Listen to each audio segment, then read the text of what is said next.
mooy kiif damay bañ a ñaar tudd ñaari baatu wolof yi. ne bii mooy bii rek quoi. bon si c'est kaw Ismaïla Diallo est-ce que moom doyul woon rek mu génn apporter ay leeral et bañ a dem ci ay attaques personnelles. Évidemment parce que dama jàpp ne Ismaïla bi muy tontu.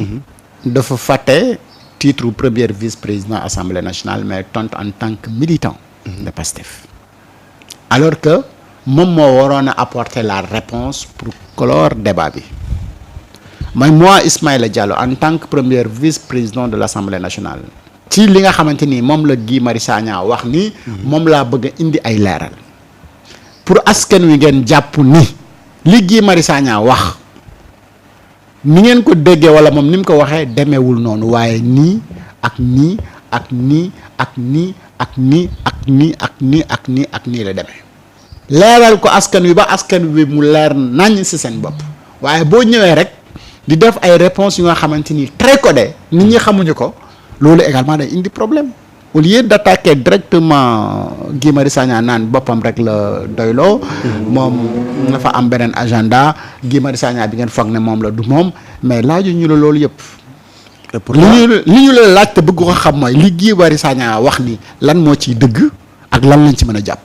parce que loolu. et tu es la personne la mieux placée pour Ismaïla Diallo boobu en 2023 taxaw na fi mais présente ñu Guy Marius Sagna comme quelqu'un boo xam ni kenn mënu ko jot ci bëgg réewum ci Sénégal ku mel noonu nag bu fekkee ñu defaree ci cons parce que nag li ñuy bañal ñee VAR bi moom tamit daf ko rattrapé ci Guy Marius Sagna parce que Guy la Guy doon def démb ba mu ko doon tàgg démb moom la Guy di continuer def mu di ko xarab tey. li ma wóor mais certainement bi Guy Marius Sagna di porter combat pour le Sénégal docteur mu ngi woon au CM peut-être Guy Marius Sagna moi je le connais très bien et depuis très longtemps depuis collège et il portait déjà le combat du Sénégal. À cette époque-là mais docteur devait être au collège comme man période boobu docteur devait être au collège comme man. Et que pourtant cette époque-là Guy Marius Sagna portait déjà le combat donc lu mu yàgg la. du tey te sénégalais yi xam nañu ne Guy raar na muy waxantu waxuma ne lépp lu mu wax téere la de. wala non li muy wax du téere dafay am xalaatam di ko wax. comme ñun nit ñi amee suñu xalaat di ko wax mais il est constant. comme un ami qui le connaît très bien dem mu ko waxee il est député à l'Assemblée mu ne ma toi tu connais Guy ma ne waaye mu ne il est très à l'aise dans la dénonciation ma ne ko loolu kay xam naa ko très à l'aise kay malheureusement fii fu lu ñu war a dénoncer amul si la dénoncer. Il a créé des dénonciations qui n'existent pas après il m'a expliqué li nga xamante ni moom moo am et pour man docteur Ismaïla également temps boobu la waroon a jël pour expliquer aux Sénégalais parce que ñoom la ñu dénk fi nga xamante ni foofu la Guy foté yëpp mu génn wane nit ñi ne Guy fii daf fi foté comme ni ko doyen Mayebe dem bi ñu ko woowee def mais sur ce point-là je ne suis pas d'accord avec lui wax les Sénégalais connaissent au moins yenn qualité yi nga xamante ni Guy Marius Sagna am na ko mais ku am qualité am nga ay défaut et par dans la précipitation également mën nañu si def ay erreurs mais les gens peuvent accepter et puis avancer et moi ce n'est pas la première fois ou la deuxième fois que yenn position yi Guy Marius am si après man ma am ci ay réserves parce que je connais très bien Guy donc li muy wax du téere du kaamil c'est pas que Guy moo ko wax que ni lépp dëgg la déedéet Guy nit la comme ñun xorom ak suukar lay dundee donc day xalaat comme ñëpp et que bu fekkee da nga ñëw ci assemblée bu nga xamante ni ils sont 165 députés kenn ku si nekk ñëw ak sa idée kenn ku si nekk bëgg a wax sa idée selon ni nga xamante ni noonu la ko sama xaritu député boobu ni mu ma ko expliqué mais Guy Marius Sagna veut tout le temps prendre la parole tout le temps moom mooy monopoliser et que les autres n'ont pas le temps de partager leurs idées mais dañ koy wax ne que non mais écoute on veut également écouter les autres ba xam lan mooy seen contribution lii parce que tu n'es pas le seul député ici à l'Assemblée nationale ñun ñëpp dañ fi ñëw porter également message non seulement une localité mais tout un peuple bu fekkee à partir de là si la am ay frustration ba tax muy génn di def yenn yi et il me dit non même bu fekkee ni dafa ñëw en séance bu fekkee ni il n'est pas sur la liste ñi nga waa xam ne ñoom ñoo war a jël la parole day jël saagam dem yoonam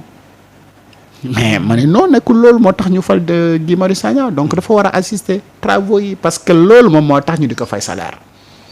pour le cas des voitures ak yooyu noonu mais depuis très longtemps c'est pas que lui rek mais dafa bëri ñu nga xamante ni dañ ci am beneen gis-gis bu wuute ak gis-gis bi nga xamante ni moom la ci président assemblée nationale am mais li ñuy fàtte mooy kenn façon illégale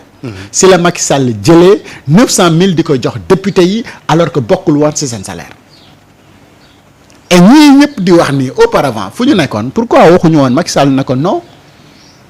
on n'accepte pas que les députés di encaisser 900 000 chaque fin du mois yu bokkul seen salaire sous prétexte que dañ leen defal prime de transport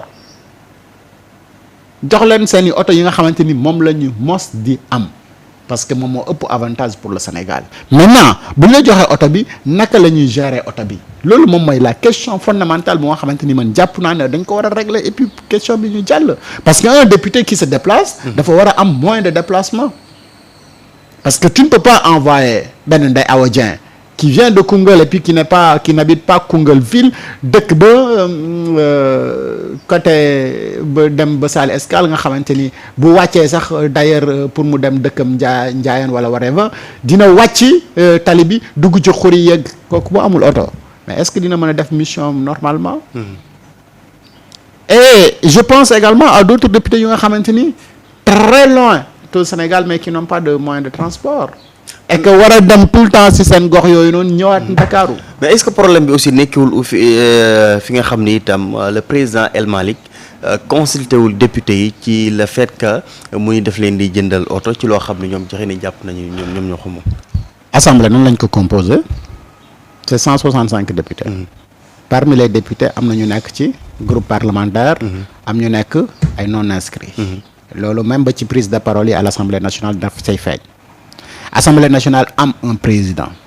bi am ay vice-président mooy bureau de l'Assemblée nationale. On est d'accord. Et mu am ay groupe parlementaire. Est-ce que le président de l'Assemblée nationale peut parler avec tout le monde? Lan mooy rôle donc le président des groupes parlementaires? C'est eux qui doivent discuter avec les députés et rapporter la décision des députés au président de l'Assemblée nationale. Le président de l'Assemblée nationale travaille avec son bureau. Mais bu ñu la joxee mandat dañ lay wóolu wala ñu bañ la ñàkk a wóolu ah. Donc le bureau décide pour tout le monde. Donc dès l'instant que le président de l'Assemblée nationale consulte son bureau et les groupes parlementaires, ça veut dire que consulter na tous les députés. Mais consulter les députés individuellement sur une question, pour man, non, c'est pas une gestion. Parce que le temps ne te le permet pas. Nañu waxante dëgg am na yeneen priorité yu nga xamante ni Assemblée nationale daf ko war a def et son président doit aller le faire. Mais individuellement waroo chaque jour nga woo chaque député toog na ko mbirum oto yi loo ci xalaat. Ça lui fera combien? 165 rapports, 165 entretiens individuels avec les députés. Est-ce qu'il a le temps?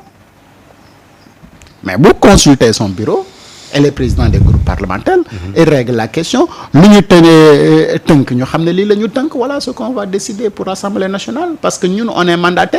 pour agir au nom de tous les députés. Est-ce que le président de la République nga xamante ni c'est mandaté par les 18 millions de Sénégalais pour une décision va consulter les 18 millions de Sénégalais? Il va pas le faire. Et puis cette décision man dama gis ni ñi nga xam ni jot nañu am oto ba pare rek ñoo ci nekk di kaasa bi ñi amul oto ñoom fi mu ne nii ñi ngi toog ànd ci décision El Malick. waaw mais mu ngi noonu mooy que ne donc dafa am ñu nga xamante ni. soxla wuñu oto am ñu nga xamante ni dañuy soxla oto. ñi soxla oto ñooñu duñu mos a wax mais règlement bi nga xamante ni mooy règle générale bi ci assemblée ni mu doon doxee. mooy que ni le député dañ ko war a affecter une voiture pour chaque mandat mais El Malick ci loolu rek la nekk pour doxal ko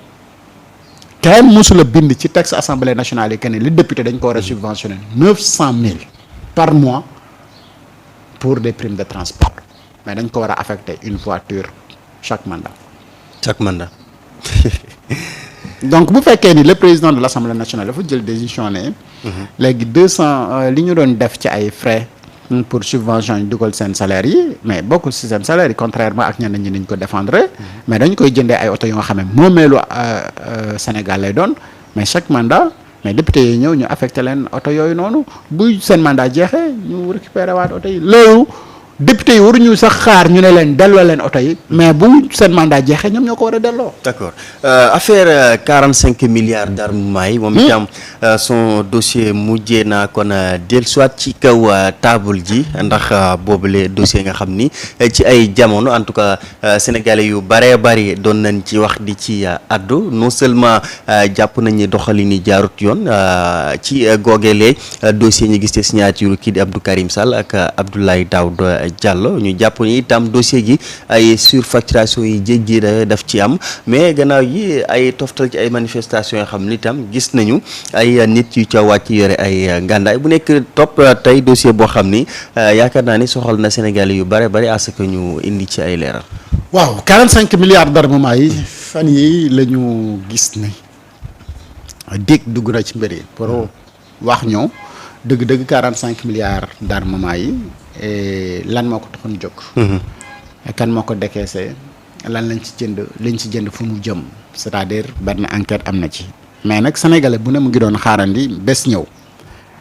ab l'enquête am par rapport ak 45 milliards d'armement yooyu noonu. 45 milliards d'armement yi dafa nekk loo xamante ni dafa mos a indi coow dans ce pays là parce que de 2021 ba 2024. dañu constaté que ni dëkk bi dafa amoon ay manifestations yoo xamante ni ay armes dañ ci bokk te am ñu bëri ñoo xamante ni dañu dee dañ ne.